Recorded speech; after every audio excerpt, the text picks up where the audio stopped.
साथियों नमस्कार। Real news channel में आपका हार्दिक स्वागत है।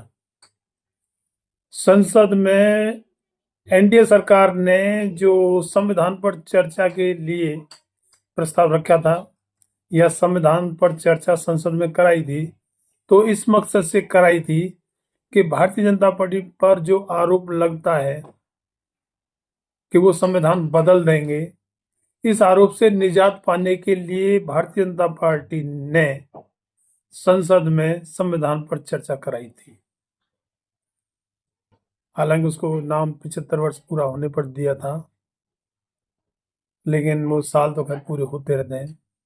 असली मकसद भारतीय जनता पार्टी का वही था। लेकिन अमित शाह जी का एक बयान उसमें भारतीय जनता पार्टी को इतना भारी पड़ गया कि तमाम प्रतिपक्ष और सामाजिक संगठन तमाम में इतना रोष व्याप्त हो गया कि वो लगातार प्रतिरोध कर रहे हैं, विरोध कर रहे हैं, अमित शाह जी के पुतले फूंक रहे हैं आदि आदि।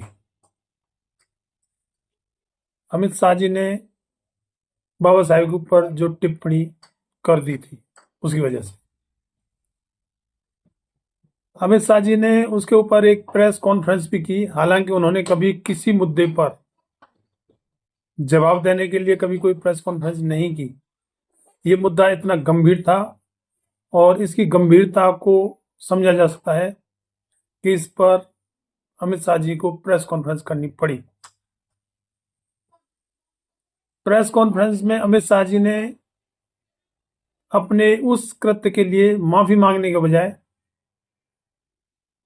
दूसरा ही जवाब दिया कि उन्होंने कोई अपमान नहीं किया है बाबा साहेब का, उनके बयान को तोड़ मरोड़ कर पेश किया गया है, ये उन्होंने जवाब दिया। और अब साथ ही अपने पार्टी की जो सरकार है उनके मुख्यमंत्रियों को आगे कर दिया है। इसी परिप्रेक्ष्य में उत्तर प्रदेश के मुख्यमंत्री योगी आदित्यनाथ जी ने प्रेस कॉन्फ्रेंस करके कहा कि कांग्रेस ने बाबा साहेब का हमेशा अपमान किया है। अगर कांग्रेस बाबा साहेब का सम्मान करती तो वो अपने समय में बाबा साहेब को भारत रत्न की उपाधि दे देती, जिसने नहीं दिया। ये बात सही है कि कांग्रेस ने बाबा साहेब के प्रति कभी अंदर दिल से आदर सम्मान नहीं रखा, जिसकी वजह से बाबा साहेब को भारत रत्न की उपाधि नहीं दी। जबकि कांग्रेस के बड़े बड़े नेता अपने आप को भी भारत रत्न की उपाधि दे रहे थे। लेकिन दूसरी तरफ यह भी है कि बाबा साहेब को तो कांग्रेस ने विद्वेषवश भारत रत्न की उपाधि नहीं दी, ये माना जा सकता है और है भी। लेकिन काशीराम साहब को बीजेपी ने भारत रत्न की उपाधि क्यों नहीं दी, जबकि काशीराम साहब बहुजनों के इतने बड़े नेता रहे हैं। उन्होंने दलितों, वंचितों, शोषितों को जगाया, इतनी जागृति पैदा की, उनको लामबद्ध किया। और उस समय 80 के दशक में, 80-90 में जब राजीव गांधी 412 सीट जीतकर सत्ता में आए थे, काशीराम साहब की वजह से ही अगला चुनाव हार गए और वो दोबारा सत्ता में नहीं आ पाए।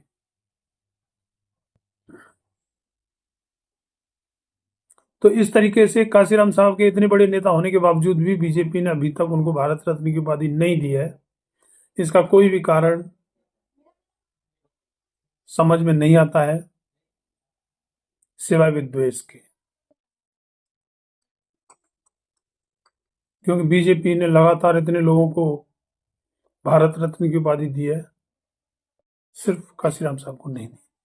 आने वाले समय में अन्य दल यही सवाल उठाएंगे कि बीजेपी अगर काशीराम साहब का सम्मान करती, दलितों का सम्मान करती या बहुजनों का सम्मान करती, तो काशीराम साहब को भारत रत्न की उपाधि दे चुकी होती, जिसने अभी तक नहीं दिया है।